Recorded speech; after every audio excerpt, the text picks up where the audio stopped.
name is Dr. Nelson Mukiza, and today we are going to look at an overview of research methods. First, we are going to look at the types of research, then we are going to look at the research process, and then we are going to look at the research paradigm, look at the research approach, and then the considerations for selecting the research type and the research paradigm for you to have a successful research process. Alright, let's dive in. First of all, we're going to look at the research types.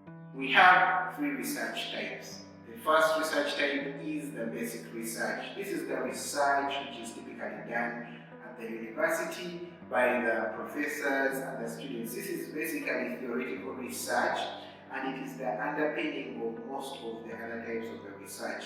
It provides basic fundamental knowledge, and this is usually in basic science fields such as biology, physics, math, and the like.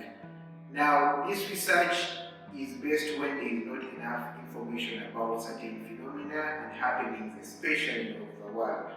Now, the next type of research is the applied research.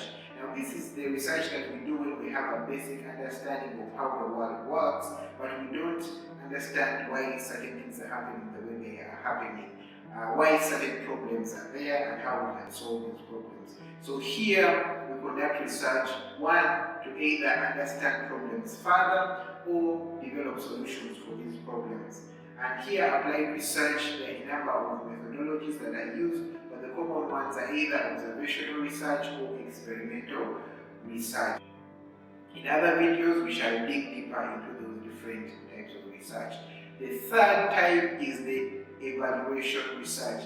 Here we are evaluating the solutions we've already obtained from the applied research and comparing the solutions to determine the best solutions. We are also doing a before and after for a number of solutions to be able to determine whether the solutions have been successful.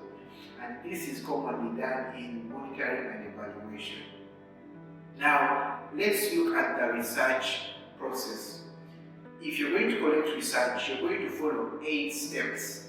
And here the first step really is identifying the research problem. Why you're conducting the research, the rationale for the research. Now that is going to take you to the next step, which is conducting a literature review. Once you've conducted a literature review on your research problem, you're going to be able to identify the research gap. And this is going to allow you to now develop research questions and research objectives, and also generate some hypotheses. This is the third step. Now, once you're done with this, you're going to go to the fourth step, which is now designing your research. This is where we talk about the different study designs.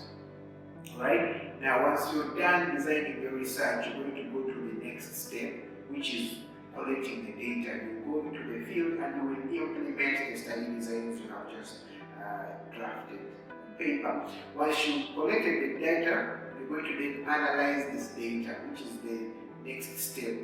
Then you're going to interpret the data, which is the 7th step. And the very last step is you're going to report the findings of your analysis, either through a conference or through a publication or a manuscript or even a video content that you can come up with. So those are the steps of conducting research. Now, once you've understood the steps of conducting research, you're going to position yourself as a researcher before you undertake any research. You want to know whether you are one of the 3 research philosophers that I'm going to talk about, or whether you are in one of the 3 research paradigms that we are going to talk about. Here, when we talk about research philosophy or the research paradigms, we are talking about 3 types of paradigms. There are several other types that are out there, but commonly we talk about 3. And these are, 1, the interpretivist paradigm. Now, this is the paradigm or the philosophy taken by a certain group of scholars, mostly social scientists, who are interested in the world view, who are interested in understanding phenomena, who are interested in understanding how people think, how people make decisions, how people do the things they do, and how they affect them.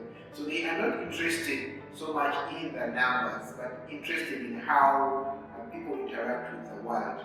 Then we have the positivists. Now, the positivists are interested in the facts, they are interested in the numbers. Most of these are the hard sciences, where you're looking at numerical data and trying to prove the facts and what are not facts, trying to get the truth of all the things that happen in the world. And this is where most of the laws of the universe and the like are tested and proved.